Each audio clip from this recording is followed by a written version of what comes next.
Kasasiro n'olulala kasasiro tumukweke eyo mubeeranga mumuleta akatale kapeti twagala gakali kayonjo n'omwami kampempe naye nga bwakola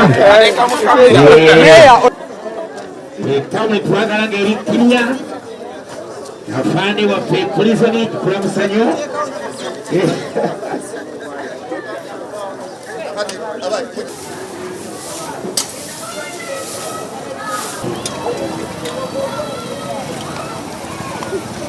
Hello?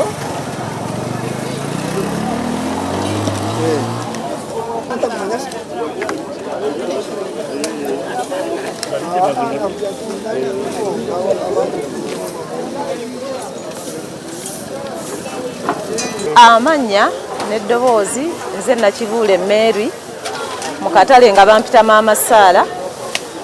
Tusanyuse nnyo okubalaba okujja otuyonja. Tusanyuse nnyo omulimu ogwange gwenkola mu katale. Nina omudaala gw'ennyaanya wali watermeloni naye nga tuli basanyufu nnyo okujja otuyonja ne mujja ne tukwasaganyiza wamu.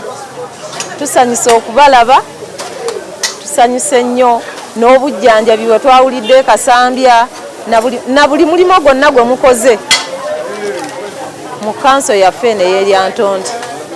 Tweyanziza nnyo, tweyanzeeko. Lieutenant Colonel Godfrey Mwesigye Rwabujumbure, the head of UPDF Tarehe Sita team in Eryantonde district.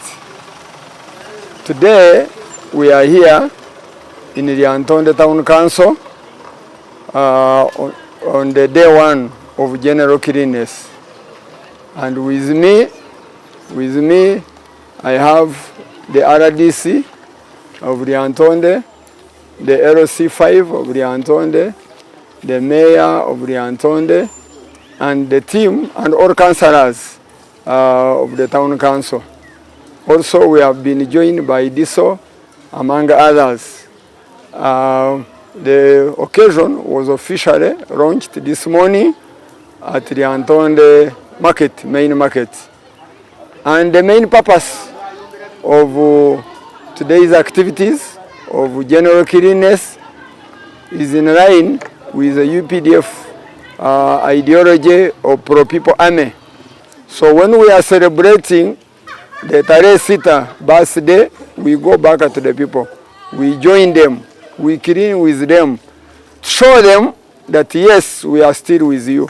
We have not forgotten you. We are part and partial of you, and we are pro-people army. So that we bring people closer and remain them of our symbiotic relationship. That without population, the army cannot survive. And of course, without the army, the population cannot survive. So we maintain our historical mission of having the cordial relationship with the population. And the population was very happy. We have divided ourselves into two groups in order to cover the big part of the Eryantonde market. Amanya Kalule Mustafa Munyenyamiti, Mayor w'ekibuga Eryantonde, era nga kye kibuga ekikulu mu district y'Eryantonde. Njagala kwebaza gavumenti olw'okuba nti yasobodde okutusindikira abasirikale tusobole okukwataganira wamu okuyonja ekibuga kyaffe eky'Eryantonde. Naye njagala okugyebaza nnyo okuba nti yateekawo enkolagano wakati w'abantu ba bulijjo n'abasirikale. Kubanga edde nnyo abasirikale bano wamulabanga bulabi bw'oti ng'odduka emisinde naye essaawa yaayo kati omukwata ne ku yunifoomu n'omugamba kola wano era obedda ndi mukulagira mukole wano ne neebuuza nze ani agamba abasirikale nti kola wano. Ngambye ne DISO ne RDC jjako masiki abantu bakulabe nga nze ani yali badde alagira ekintu. So twebaza gavumenti okuba nti enkola eyo ennungi okuba nti abantu ba bulijjo nabo babeera mu ggwanga lyabwe nga beeyagala. Era kino kitukoze bulungi nnyo.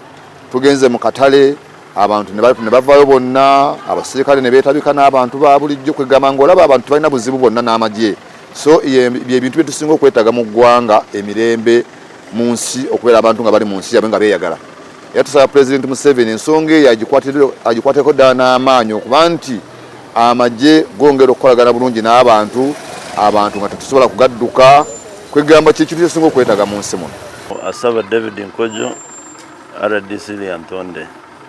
Today we are here. We have started the Tarehe Sita week, and we are here in Lyantonde with a team of UPDF trying to clean the town, symbolizing the good work they are doing for the people of Uganda.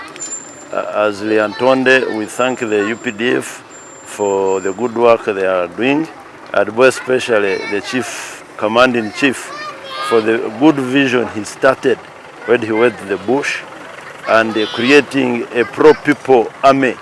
That's why we are here. They have come to appreciate the services they rendered during the bush war, and the people of Lyantonde are very, very, very happy for coming to thank them, which is very, very important, to come back and appreciate.